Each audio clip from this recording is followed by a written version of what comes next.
우리는 바쁘게 살아가며 많은 시간을 밖에서 보냅니다. 사람을 만나고 일에 몰두하며 하루를 채우다 보면 정작 집에서 보내는 시간은 짧게 느껴질 때가 많습니다. 그러나 집은 단순히 머무는 공간이 아니라 하나님께서 주신 특별한 영적 의미가 담겨 있는 자리입니다. 집은 우리가 가장 자연스럽게 하나님 앞에 설 수 있는 곳이고 삶의 모든 부분이 드러나는 곳입니다. 그래서 집에 있는 것을 좋아하는 마음은 게으름이 아니라 하나님이 주신 영적인 이유일 수 있습니다. 집은 말씀과 기도가 회복되는 자리이고 하나님을 경험하는 작은 성전이며 우리의 영혼을 다시 무장시키는 은혜의 장소가 됩니다. 오늘은 집에 머무는 것을 통해 하나님께서 주시는 영적인 의미를 살펴보며 우리의 삶을 새롭게 바라보고자 합니다. 첫째, 집은 말씀을 가까이 하는 작은 성전입니다. 교회에 모여 예배드리는 것은 하나님이 주신 큰 은혜이지만 하나님은 우리가 있는 자리에서도 동일하게 임재하십니다. 그래서 집은 단순히 생활하는 공간을 넘어서 하나님을 만나는 작은 성전이 될 수 있습니다. 우리가 집에서 말씀을 가까이 할 때 그 공간은 거룩한 제단이 되고 하나님의 음성이 들리는 은밀한 골방이 됩니다. 집에서 말씀을 묵상하는 것은 단순한 습관이 아니라 영혼을 새롭게 하는 훈련입니다. 성경은 우리의 발에 등불이 되고 길에 빛이 됩니다. 세상의 길이 어둡고 불확실할 때 말씀은 우리를 바른 길로 인도하는 유일한 나침반이 됩니다. 집은 이 말씀을 차분히 읽고 묵상할 수 있는 가장 안전한 자리입니다. 사람들의 시선이나 방해 없이 오직 하나님 앞에 집중할 수 있기 때문입니다. 바쁘게 흘러가는 일상 속에서 잠시 멈추어 집에서 말씀을 펼칠 때 하나님은 우리의 심령에 평안을 주시고 흔들리지 않는 힘을 공급하십니다. 구약에서 다윗은 하나님의 성전에 늘 머물고 싶다고 고백했지만 그의 삶의 많은 시간은 궁궐이 아닌 광야와 집에서 보냈습니다. 그러나 그는 어디에 있든지 하나님의 말씀을 붙잡았고 그 말씀으로 자신을 세워갔습니다. 집에서 말씀을 가까이 하는 삶은 다윗의 고백처럼 우리의 영혼을 지켜줍니다. 집이 작은 성전이 되는 이유는 건물의 크기나 화려함 때문이 아니라 그곳에서 하나님의 말씀이 울려 퍼지기 때문입니다. 오늘날 우리도 집에서 말씀을 가까이 할 때 비슷한 은혜를 경험합니다. 집에서 시작되는 작은 묵상이 하루의 방향을 바꾸기도 하고 집에서 드리는 간단한 가정 예배가 세상을 살아갈 큰 힘이 되기도 합니다. 부모가 집에서 자녀와 함께 말씀을 읽을 때 그 집은 교회 못지않은 신앙의 터전이 됩니다. 남편과 아내가 함께 말씀을 나누고 기도할 때 그 가정은 하나님의 평강으로 채워집니다. 이런 모습은 집을 단순한 주거지가 아니라 하나님의 성전으로 세우는 중요한 길입니다. 그러나 많은 경우 집을 단순히 휴식의 공간이나 세상, 일로 지친 마음을 달래는 안식처 정도로만 생각할 때가 있습니다. 물론 집이 주는 물리적인 안정과 쉼도 중요하지만 그보다 더 중요한 것은 집이 하나님의 말씀으로 채워지는 곳이 되는 것입니다. 만약 집에서 말씀을 잃어버린다면 그 집은 금세 세상적 가치와 소음에 잠식당할 수 있습니다. 하지만 말씀을 붙잡을 때 집은 세상의 영향을 거슬러 하나님의 나라를 드러내는 거룩한 자리로 바뀝니다. 집은 외적인 조건보다 내적인 영성이 더 중요합니다. 크고 넓은 집이라도 말씀이 없다면 공허한 공간일 뿐이지만 작고 초라해 보여도 말씀이 살아있다면 그곳은 천국을 미리 맛보는 자리입니다. 하나님이 집을 작은 성전으로 세우신 이유는 우리가 매일 그분의 말씀을 붙잡고 살아가도록 하기 위함입니다. 집은 우리가 세상 속에서 믿음을 지키며 살아가기 전에 먼저 훈련받는 자리입니다. 따라서 집에서 말씀을 가까이 하는 것은 신앙생활의 선택이 아니라 필수입니다. 집을 성전으로 세울 때 우리는 어디에 있든 하나님과 동행하는 삶을 살 수 있습니다. 결국 집이 말씀의 성전이 될 때 우리의 영혼은 지켜지고 가정은 세워지며 삶의 모든 자리가 하나님의 은혜로 가득하게 됩니다. 이것이 바로 집을 작은 성전으로 삼아야 하는 이유이며 하나님이 집을 통해 우리에게 주시는 귀한 은혜입니다. 둘째, 집은 하나님의 공급하심을 경험하는 자리입니다. 우리는 매일 세상 속에서 바쁘게 움직이며 살아갑니다. 일터에서 수고하고 사람들을 만나며 힘을 다 쏟다 보면 몸도 마음도 지쳐 집으로 돌아옵니다. 그런데 집은 단순히 쉬는 공간이 아니라 하나님께서 우리의 필요를 채우시는 은혜의 자리입니다. 성경은 공중의 새도 먹이시고 들의 백합화도 입히시는 하나님을 말씀합니다. 하물며 하나님의 형상으로 지음받은 우리에게는 얼마나 더 세밀하게 공급하시겠습니까? 집은 이 사실을 가장 가까이에서 확인하는 자리입니다. 집에 들어와 따뜻한 밥을 먹고 편히 누울 수 있는 자리가 있다는 것, 입을 옷이 준비되어 있다는 것, 창문 너머로 불빛이 켜져 있다는 것, 이 모든 것은 당연한 것이 아닙니다. 하나님의 손길이 우리 삶을 붙들고 계시기에 가능한 은혜입니다. 우리는 집안의 작은 것들을 통해서도 하나님이 얼마나 신실하게 돌보시는지를 알 수 있습니다. 집은 마치 하나님의 사랑이 차곡차곡 쌓여 있는 창고와 같습니다. 성경에 등장하는 사르밧 과부의 집을 생각해 보십시오. 그 집에는 가뭄으로 인해 가루와 기름이 거의 남지 않았습니다. 그러나 하나님은 그 집의 통을 비우지 않게 하셨습니다. 외적으로는 부족해 보이는 집이었지만 하나님의 손길이 머무는 순간 풍성한 집이 되었습니다. 우리의 집도 이와 같습니다. 조금만 놓고 보면 부족할 수 있지만 하나님께서 함께 하시고 공급해 주실 때 그 집은 결코 모자라지 않습니다. 집은 또한 감사의 훈련장이 됩니다.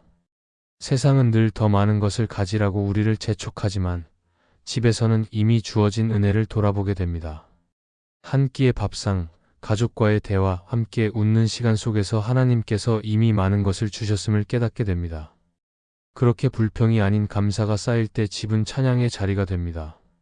하나님은 단순히 필요한 만큼만 채워주시는 분이 아니라 우리의 삶을 풍성하게 하시는 분입니다. 집에서 경험하는 공급은 물질에만 국한되지 않습니다.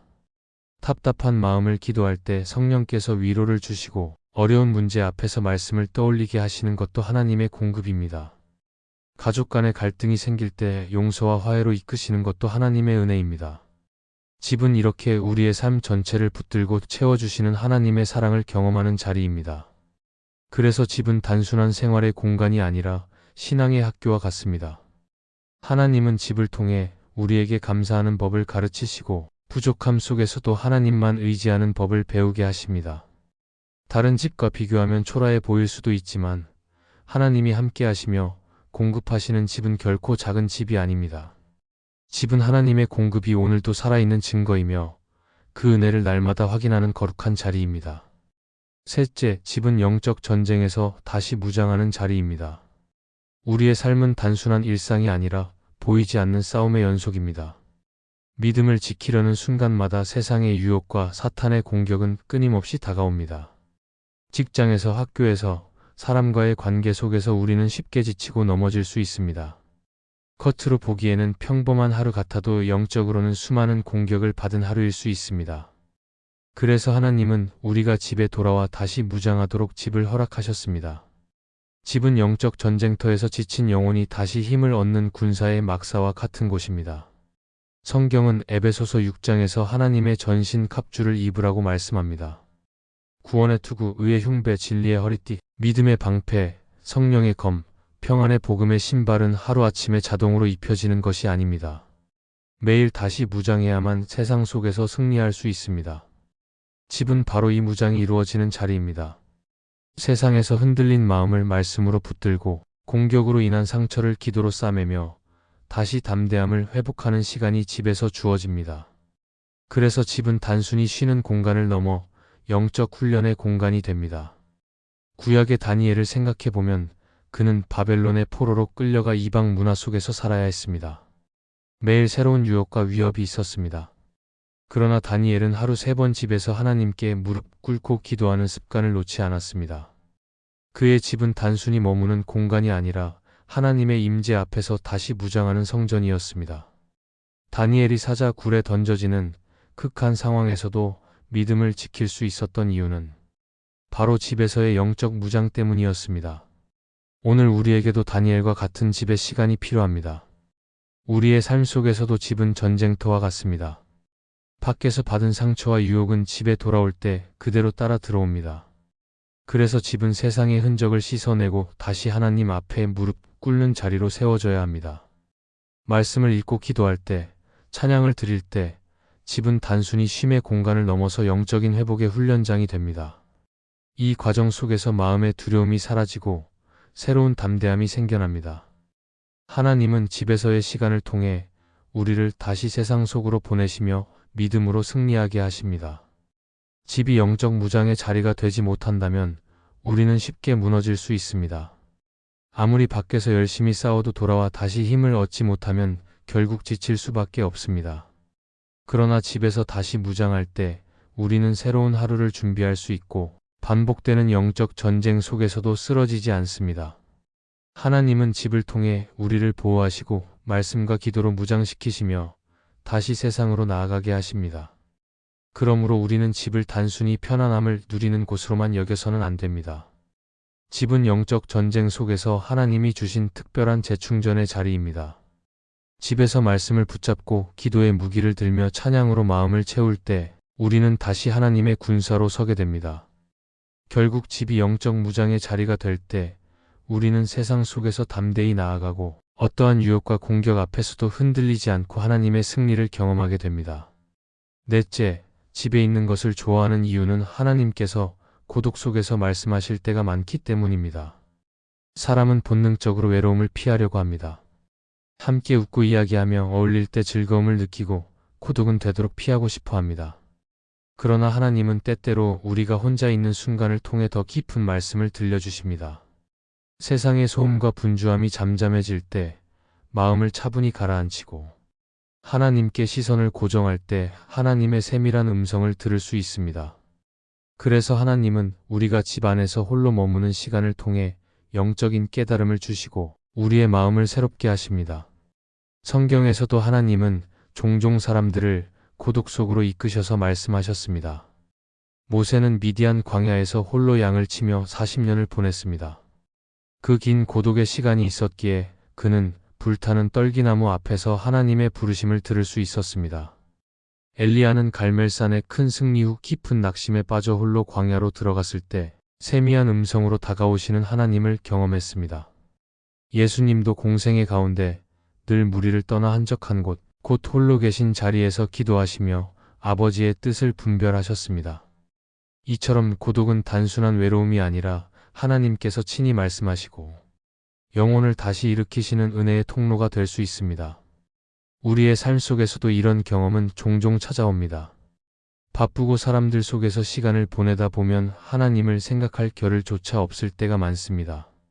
그러나 집에서 홀로 머무는 시간은 그런 소음을 멈추고 하나님의 음성을 들을 기회가 됩니다. 집에서 성경을 펼쳐 읽을 때 말씀 구절 하나가 내 상황과 마음을 찌르는 깨달음이 되기도 하고 기도 중에 마음 깊이 감동을 주시는 성령의 인도를 경험하기도 합니다. 그래서 집에서의 고독은 우리를 무너뜨리는 시간이 아니라 하나님을 더 가깝게 만나는 복된 시간이 됩니다. 팀 켈러는 그의 책 기도에서 우리가 하나님과 깊이 대화하기 위해서는 외적인 고요함과 내적인 고독이 필요하다고 말했습니다. 그는 기도가 단순히 바라는 것을 구하는 시간이 아니라 하나님과 친밀히 교제하며 그분의 뜻을 듣는 시간임을 강조했습니다. 집에서 홀로 머무는 시간은 바로 이 내적 고독을 가능하게 합니다. 외부의 자극이 끊기고 혼자만의 시간이 주어질 때 우리는 하나님께 더 집중할 수 있고 그분의 음성을 더 명확하게 들을 수 있습니다. 고독을 두려워할 필요는 없습니다. 고독 속에서 하나님은 우리에게 말씀하시고 우리의 영혼을 다듬으시며 새로운 사명을 주십니다. 집안의 고독은 우리를 외롭게 만들기 위한 것이 아니라 하나님과 단둘이 대화할 기회를 주는 것입니다. 그러므로 집에서 홀로 있는 시간이 길다고 해서 낭비되었다고 생각하지 말아야 합니다. 그 시간 속에서 하나님은 여전히 일하시며 우리의 마음을 성령으로 채우고 계십니다. 결국 집에서 고독을 경험할 때 우리는 오히려 가장 충만한 하나님의 임재를 누릴 수 있습니다. 다른 이들과 함께할 때 얻을 수 없는 은혜, 조용히 혼자 있을 때만 들을 수 있는 하나님의 속삭임이 있기 때문입니다. 그래서 집은 영적인 고독을 통해 하나님을 더 깊이 만나는 자리이며 그 고독은 하나님이 주시는 특별한 은혜의 통로가 됩니다. 결국 집은 단순히 머무는 공간이 아니라 하나님께서 우리를 만나 주시는 특별한 자리입니다. 집은 작은 성전이 되어 말씀을 묵상하게 하고 하나님의 공급하심을 날마다 경험하게 하며 치열한 영적 전쟁 속에서 다시 무장하게 합니다. 또한 집은 고독 속에서 하나님의 세밀한 음성을 듣게 하는 은혜의 자리입니다.